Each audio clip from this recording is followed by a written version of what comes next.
Hey all, Sir Penguin here, and we are looking at Game 3 of Chile's Grand Gorge-Off Best of 3 Finals. If you have not watched the other videos in this series and you don't want spoilers for what's happened, turn away now. I guess you know there's Game 3 now. Oops. Turn this off. Go ahead and watch the older videos, the videos I've posted this week. And they are going to be some nice games of this tournament over time. For those of you watching on Twitch, settle back. We're getting into this last game of the series here. Again, I'm about to spoil things. So if you haven't watched the other videos, go there now if you hate spoilers, like me. Alrighty. Now, set up here for this game. We've got, once again, on the left side, Team Devils. And on the first position for them, in the front, we've got Zardis, once again on yellow, once again on England. In the second spot for Team Devils, on the Mongols, playing as the pink, is going to be Housed Horse, once again. In the third spot, playing as Japan, a big switch because this player has been focusing on has been the switch. Mambos has been playing the switch for Team Devils here.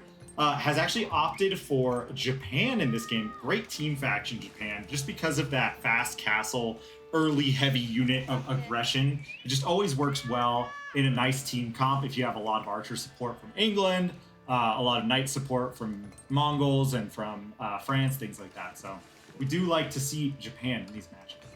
Now, in the fourth spot, playing as Jeanne d'Arc in the red, we've got the man who's been the knight captain for Team Devils this whole time, playing with very heavy knight aggression alongside Housed Horse is Jigglypuff. And on the other side, for Team To Be Determined, Team TBD, we have got in the front spot, playing as the blue English, Stay Frosty. So it's an English mirror in the front. Should be interesting. Longbows galore. We've been seeing England in every single match this tournament, which is just a good call on a team games. And, you know, there's no restrictions on repeats, so you can repeat factions all you want. The only sort of restriction on team choices is that it's blind. So they choose before they go into the lobby. So blind choice coming in, and then when they'll see each other's choice after everybody chooses. So in the second spot, behind Stay Frosty, once again playing as the Roos, once again in the teal, we have Erican. And in the third spot again, once again, as Japan, in the green, we have Risky. And in the fourth spot, last but not least, the Willow God himself, playing as Jeanne d'Arc, instead has switched pretty much every single game here, and you know, has the ability to do so, is Corvinus 1.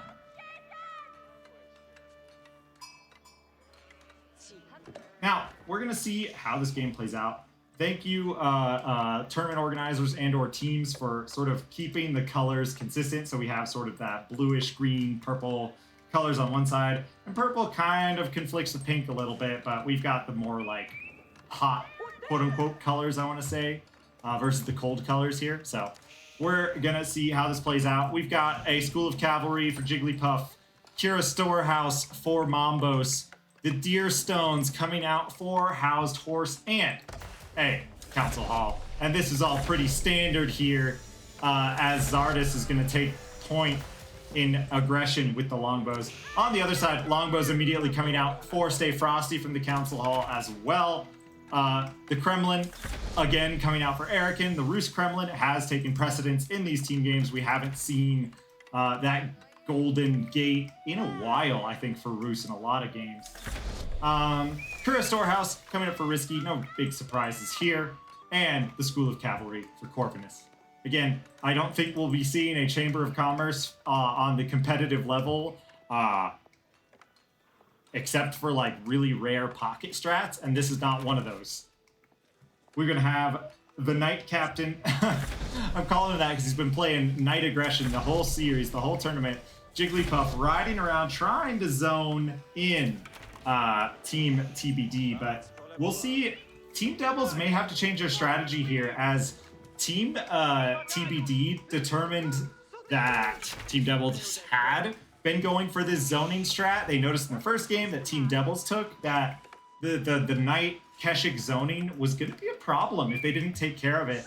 And in game 2, decided to do an all-in with the archers and with Jushi Juginu.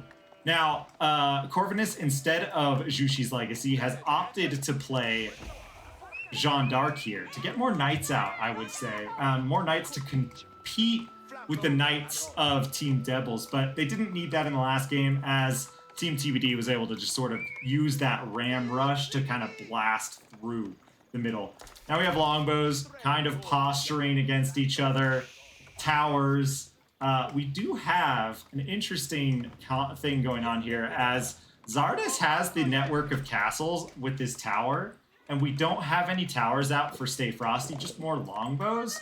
And I'm curious how this works. Like the Zardes longbows will be firing faster so long as they stay in the aura of this outpost. Whereas the longbows for Stay Frosty are greater in number, but just by a little bit, so they won't be able to fire as fast. Oh, I say that, but I forget the town center provides that buff. Occasionally? I'm not sure exactly how that works for the town center.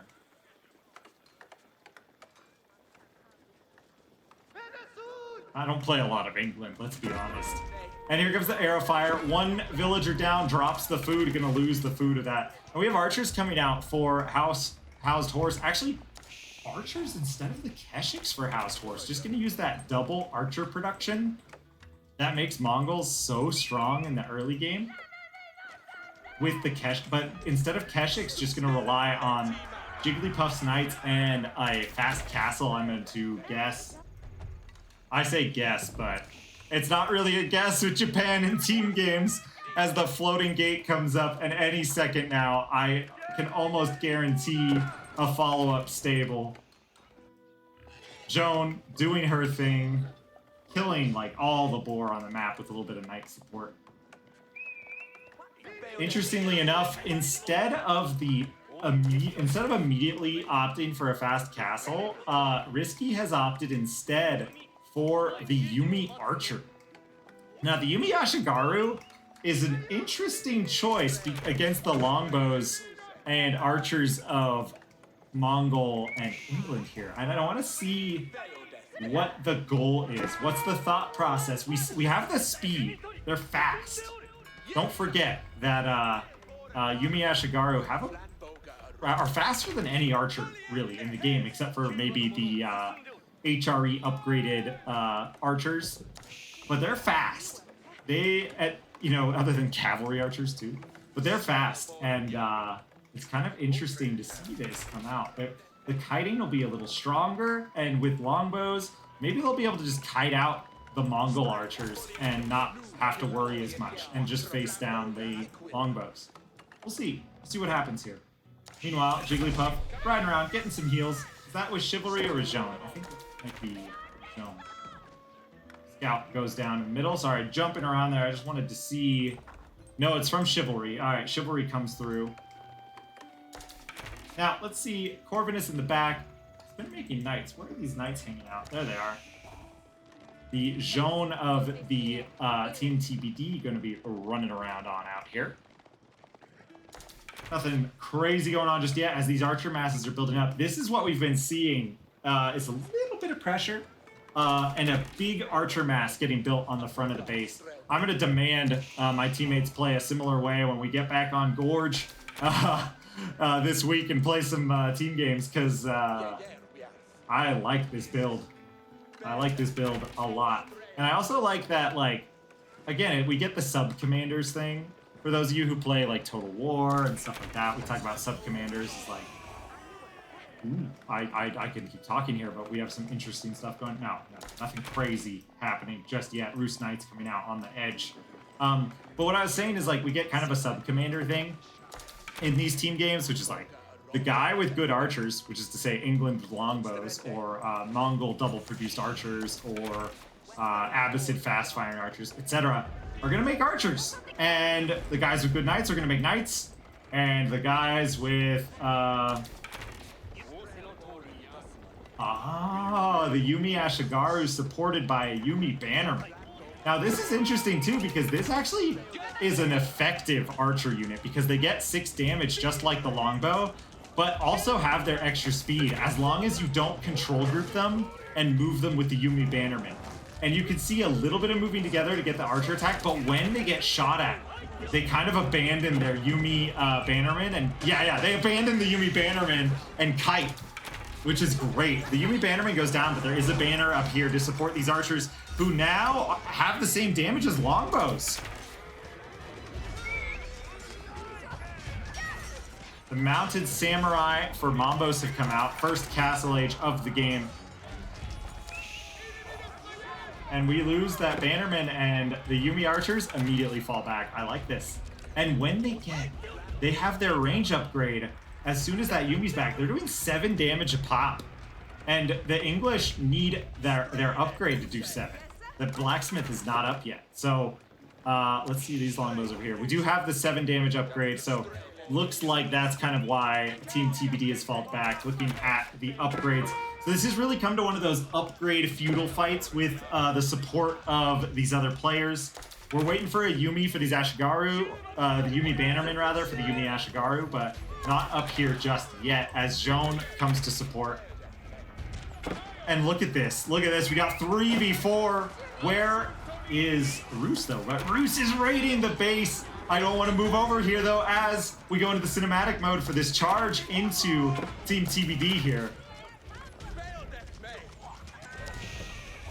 And the Mongol archers have forced that back. And once again, I think we're going to get a little delay here as both teams are kind of forced back. You can't push into the English base, and you can't push out with only the 3. So the 4th is coming now. But we've got Roos Knights, and I think they put some good pressure on. Let's see Erican's kills. Yeah, a good chunk of villagers. Quite a few knights going down, though, to this Jigglypuff Knight counter. It's been quite strong, as well as Mambo's Knights. Go back here. Take a look at the stats. As we move up, there's no relics being taken by either player? Neither team. Oh, okay, we have relics coming back in for Mambo, which he is the only one in castle, so that makes sense. But it's only, you know, the one Shinto at the time. Needs to drop off that Yorishiro, probably in the TC. Yep, there it goes. No. Oh, the other mine. Of course, gonna go for the relic style, so just gonna get a ton of gold from those Yorishiros. Not opting for extra villagers, despite only having the 1 TC. 2 TC. That's why. That's why. Builds a 2nd TC instead of using the Yorishiro. Gotta stay hydrated.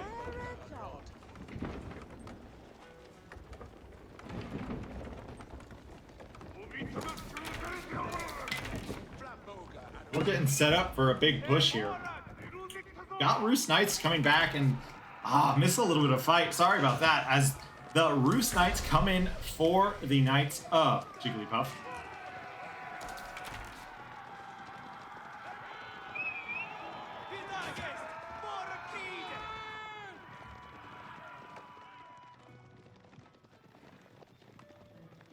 That's gonna fall back.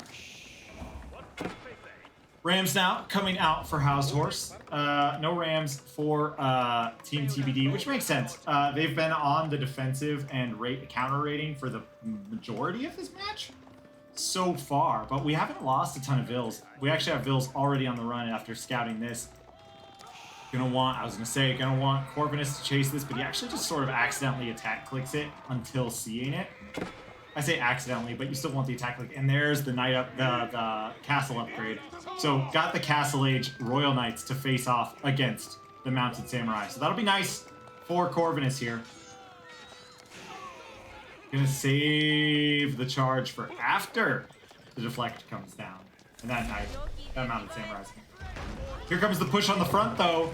Only archers to defend here. A little bit of cavalry. No, not a ton for Erican, who's instead still raiding on the opposite side. And there's a lot of archers. A lot of very strong archers. We have the English upgrade in now, so the blacksmith has come through. We've got a lot of damage coming out for these units. I realized the +1 was already on these Yumi Ashigari, so we've got a lot of like unique commander things going on here. And let's check out that. The Knights almost get picked up by the Shinto, but you know, Erican gonna catch that, pull back. All right, the archers pushing out here.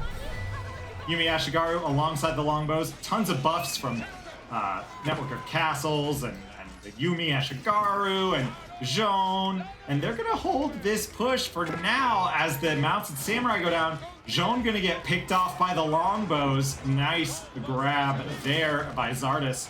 And this fight continues. There's a lot of archers for Team Devils though. Castle Age French Knights, though, Joan down, but these Knights are still a force to be, not, you don't want to sniff at this, chat. And the Roost Knights are on the way as well. Risky gonna get the veteran Yumi, and the veteran Yumi are gonna be really nice against this archer mass. They have no sort of integrated armors. The only armor that comes out for them is going to be from blacksmith upgrades, but we're gonna get a +2 soon, so English Longbow is going to be doing 5 damage to the, well, the 8 damage, 7 damage of the Yumi. So that's really nice. And that's without, mind you, the 8 damage on the Yumi without the speed buff of the Yumi, the Yumi Bannerman who now comes in, gives them that buff. And this army is just playing careful, very careful. Oh my gosh, I love this. Erican coming to help repair Stay Frosty's TC, but it's gonna have to fall back, loses a Vil. The TC, yeah, looking like, yeah, Erican's gonna want a TC to come out here. And look at this as the Castle Age Longbows pushing forward here. Putting on a lot of pressure.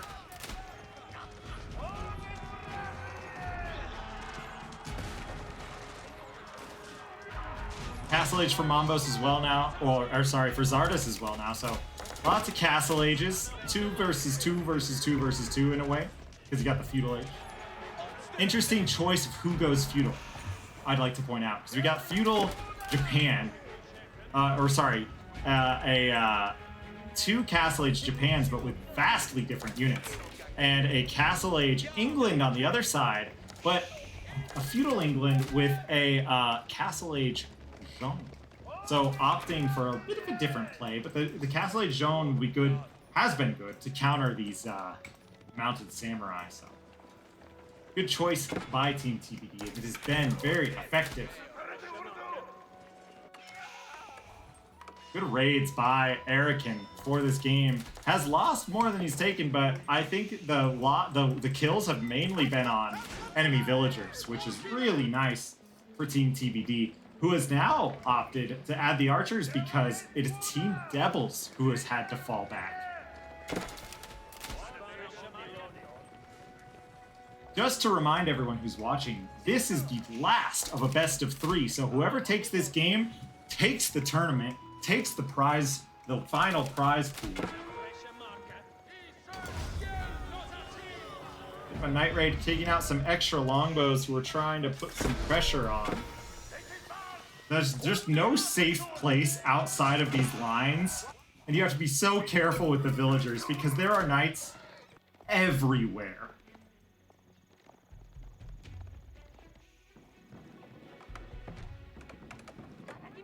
A little bit of downtime in the middle, which is why we take our chances to look at the bases. Not going to repair the TC in the front, instead just opting for a TC in the back. And that's from the extra stone pulled off here and a lot of wood pulled off the back. So Stay Frosty hasn't fallen out of this yet. In fact, has been making a lot of longbows and done a fine job on food and you know, recovering in the back here. Gotta be able to recover when you're the front player, and this English mirror has definitely gone in the favor of Zardus. And Jigglypuff now going to join the Castle Age as Erican joins the Castle Age as well. Castle Age Knights fully for both teams. We're going to see Boyer's Fortitude come through. Whoop. Let's check out that Wololo as... oh, Corbin is going to lose these Knights. The Wololo God gets Wololo'd by a Shinto priest here.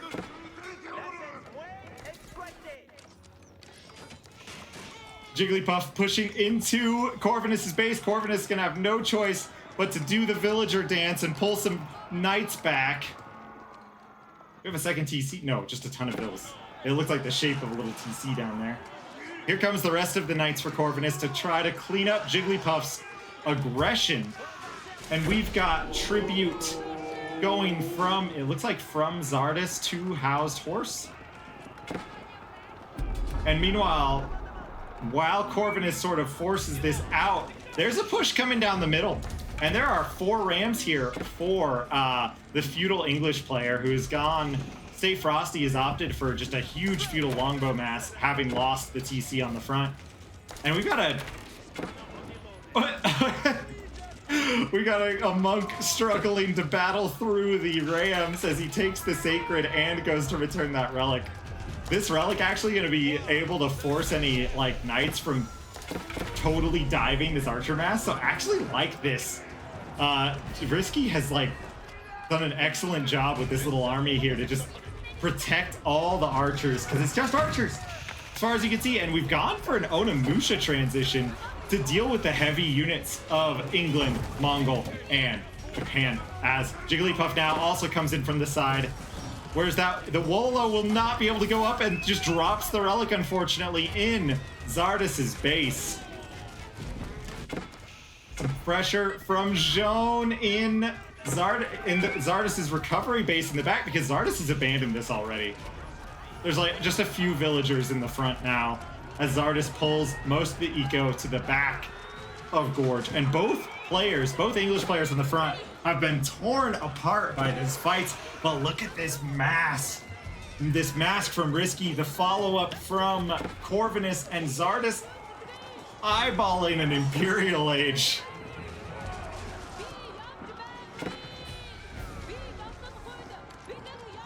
But I guess gonna be too busy dealing with these raids on the back. There it goes. Nope. We're not gonna see one.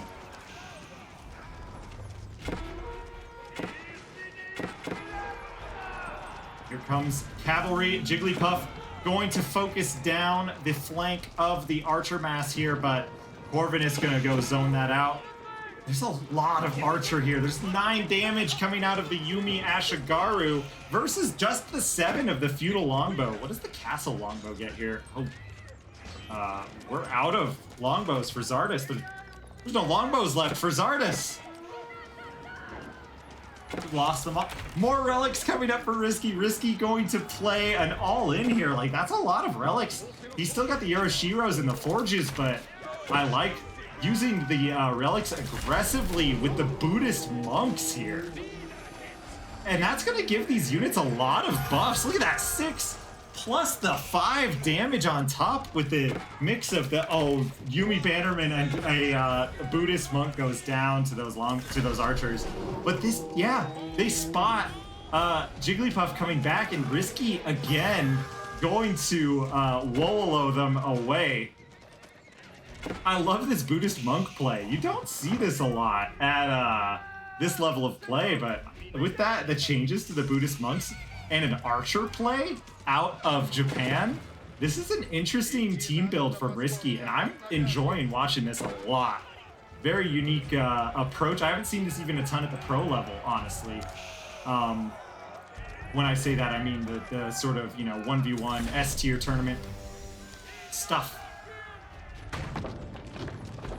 Now we got these fights going, but the raids from Corbin is gonna shut down this keep that Jigglypuff's trying to use to save Zardus's farms. And that is gonna be a rough set of losses as Zardus goes Imperial. Frosty, the other English player, is still feudal. Frosty is going Castle Age, though, with the White Tower. That White Tower going to secure the Sacred Site in the middle. And this has been a messy match. But it looks like so far TBD is in a better position because we've had raids from Erican this whole time alongside the Archer Knight pressure of the other three on the front. And you know what? Corvinus has doubled up this pressure. I mean, Joan has been on farms, has been pressuring England, Erican comes and pressures England, and Zardes, despite being Imperial Age, doesn't have a lot of stuff out here. Do we have in the back? I'd like to see, okay. Zardes has been relying very heavily on the Wingard Ranger in this tournament and this series, and once again has opted for the Wingard Palace into the Wingard Ranger. But part of me almost wants to see a Berkshire because you're under so much pressure. But I guess without the unit production, it's nice to have batches of units coming out in the back of the base. So who am I to say? But here they come once again. We've got full Castle Ages except the Imperial Age for Zardes, but Zardes again doesn't have a whole lot. A little bit of crossbow action and a lot of the Wingard Rangers though coming out.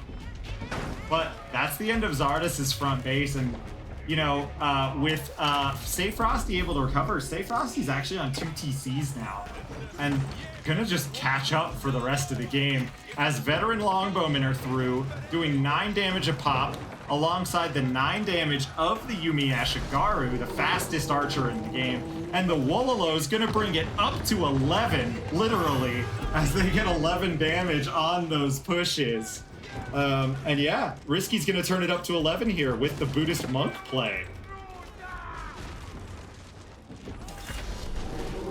Look at that, that's awesome. I love this. The big archer ball with the longbows, just the center of it. But these Yumi Ashigaru have actually played a crucial role with the Buddhist monk relic play.